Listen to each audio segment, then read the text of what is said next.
అరుంధతి. ఎంత ధైర్యం రా నీకు?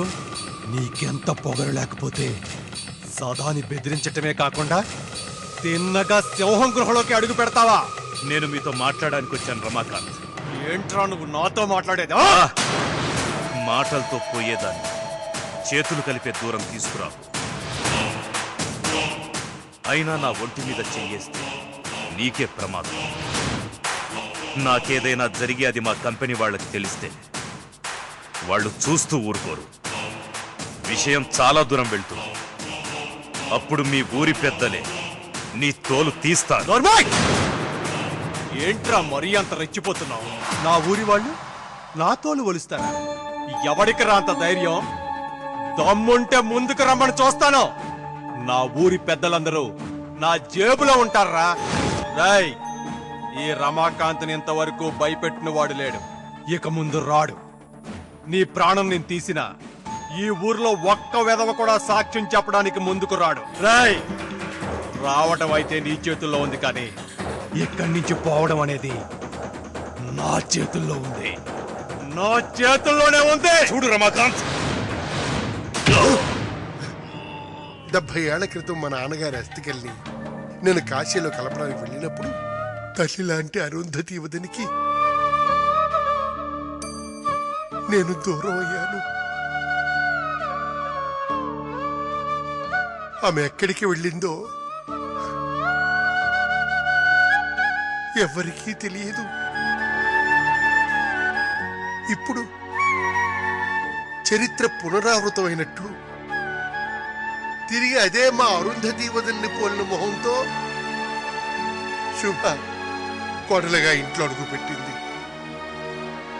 పేరులోనే మార్పు, ఇద్దరి రూపాలు ఒక్కటే.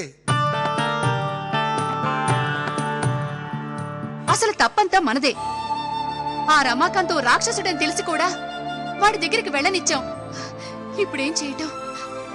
అమ్మా, నేను వెళ్ళి చూసొస్తాను. ఎక్కడికి? రమాకాంత్ దగ్గరికి. శుభా, శుభా, శుభా, శుభా, నీకేమైనా బుద్ధుందా లేదా? ఒంటరిగా నువ్వు బయటికి వెళ్ళకూడదు. లేదు, నేను వెళ్ళాల్సిందే. ఆదిత్యకి ఏదో అయిందని నాకు భయంగా ఉంది. నన్ను వెళ్ళనివ్వు. వెళ్ళనివ్వను. నువ్వు వెళ్తే నా మీద ఒట్టే. పద, లోపలికి పద. పదమ్మా, పద. అమ్మా, ఏంటి కట్లు విప్పుకోలేక కాకిలాగా అరిచి గోల చేస్తున్నావా? అర్ధ గంటలో నేను శుభ ఇంటికి వెళ్ళలేదనుకో, పోలీసులు నీ ఇంటి తలుపులు కొడతారు. ఆ తర్వాత ఏం జరుగుతుందో.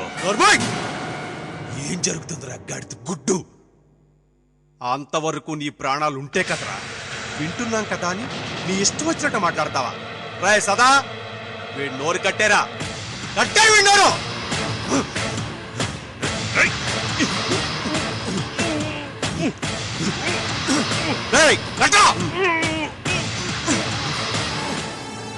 నాతో పెళ్లి నిశ్చయమైన ఆ శుభను వల్లో వేసుకుని ఎగరేసుకుపోయావు కదూ. నాతో పెట్టుకుంటే ఎలా ఉంటుందో తెలుస్తుందిరా, తెలుస్తుంది.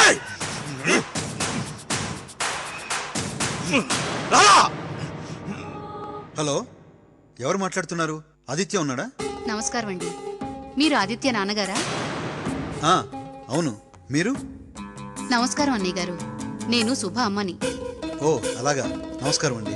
బాగున్నారా అన్నయ్య గారు? బాగున్నానమ్మా. మిమ్మల్ని ఇంతవరకు చూడలేదు. మీతో మాట్లాడడం కూడా ఇదే మొదటిసారి. నిజమే అన్నయ్య గారు, పిల్లలు ఒకరినొకరు ఇష్టపడ్డారు. వాళ్ళ ఇష్ట ప్రకారమే పెళ్లి చేసుకున్నారు. ఇంక చేసేదే ఉంది. మీరు కూడా శ్రీశైలం వచ్చుంటే బాగుండేది. మమ్మల్ని చూసినట్టు ఉండేది. తప్పకుండా కలుద్దామమ్మా.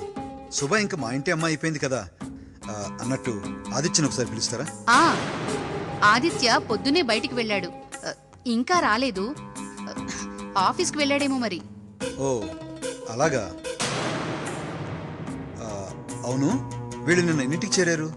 నిన్న రాత్రి ఆలస్యంగా వచ్చారు. రాగానే అలసిపోయినట్టున్నారు, తిని పడుకున్నారు.